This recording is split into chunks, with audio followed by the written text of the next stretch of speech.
Sometimes a life changes not with a bang, but with a quiet final click. It's that one single moment of absolute clarity where you realize you've been carrying a weight that isn't even yours, and you just decide to put it down. This is a story about exactly that. It's about a 70-year-old mother, a family vacation that went wrong, and the breaking point that happened right at the Swiss border. And there it is. That's the line, the one that changed everything. It was said by her son-in-law, just tossed over his shoulder, as casual as can be. It wasn't a request, not even close. It was an ultimatum, a final, thoughtless comment that just laid bare years of unspoken feelings and kicked off a decision that would reshape her entire life. So, just picture it. It's a ridiculously hot day at this tiny border crossing into Switzerland. She is completely worn out. Her back is aching from being crammed in a car, and her hands are literally trembling from holding 4 heavy bags of souvenirs her family just couldn't be bothered with. And that's when she hears those words. It wasn't just the bags, you see. It was the crushing weight of that casual cruelty. And this is where you just have to shake your head, because in that moment, she was completely invisible to them. While she's standing there just trying to process what he said, her daughter is off trying to snap the perfect photo with a Swiss sign. Her son-in-law? He's already ahead, yelling at a customs officer. So she just sets the bags down, turns around, and starts walking the other way. And they didn't even notice. A moment like that, well, it never really comes out of the blue, does it? It was the final straw, for sure. But it was the end of a long, slow process of being quietly and efficiently erased. This whole family trip to Europe had basically been one long lesson in being dismissed, in being treated less like a person and more like, well, like luggage. I mean, look at how this all added up over the week. Day 1, she's stuck in the back of the car. They say it's for her leg room, but you know it's really so they don't have to talk to her. That night, she's the one who gets the pull-out sofa, even with her bad hip. By day 4, they don't even bother asking her to be in the pictures anymore. Then get this, night 6, after a really expensive dinner, her son-in-law suddenly forgets his wallet, leaving her to pay a €321 bill. And the final little jab, overhearing her own daughter call her a turtle because she was walking too slow. And this part is just heartbreaking. The gap between their words and the reality was massive. "You're the smallest" was just code for "your comfort is not our problem" when they gave her that awful sofa. A text with a picture of them at a wine tasting saying, "Wish you were here," was really just saying, "Look at how much fun we're having without you." Every little phrase was another small cut, just stripping away her importance piece by piece. And that was her big gut punch of a realization. With that one sentence, "carry our bags or walk home," they finally said the quiet part out loud. In their eyes, she wasn't a mom or a grandma or even just another person on the trip. No, she was functional. She was the luggage.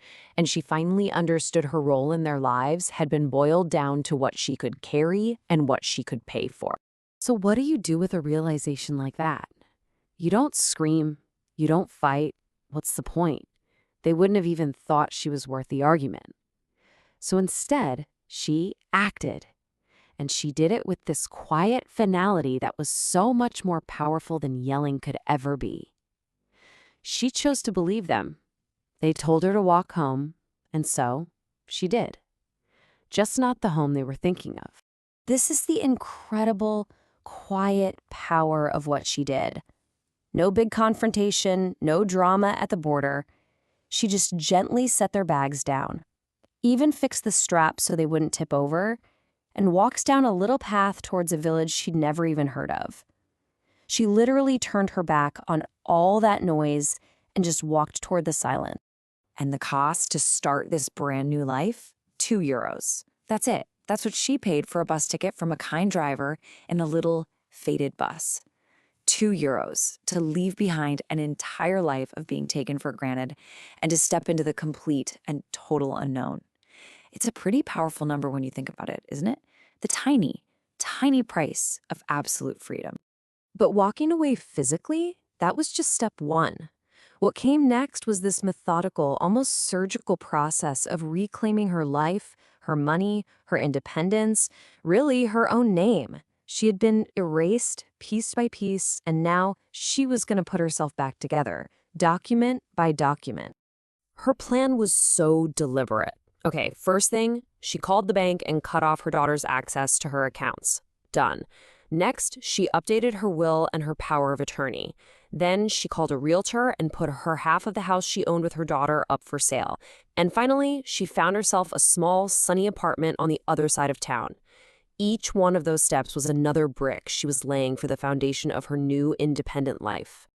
When the real estate agent asked her if she was downsizing, she had the most brilliant answer. She said, "No, I'm right-sizing." And that phrase just captures it perfectly, doesn't it?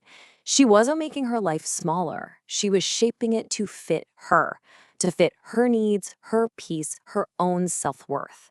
It's an act of creation, not of shrinking away.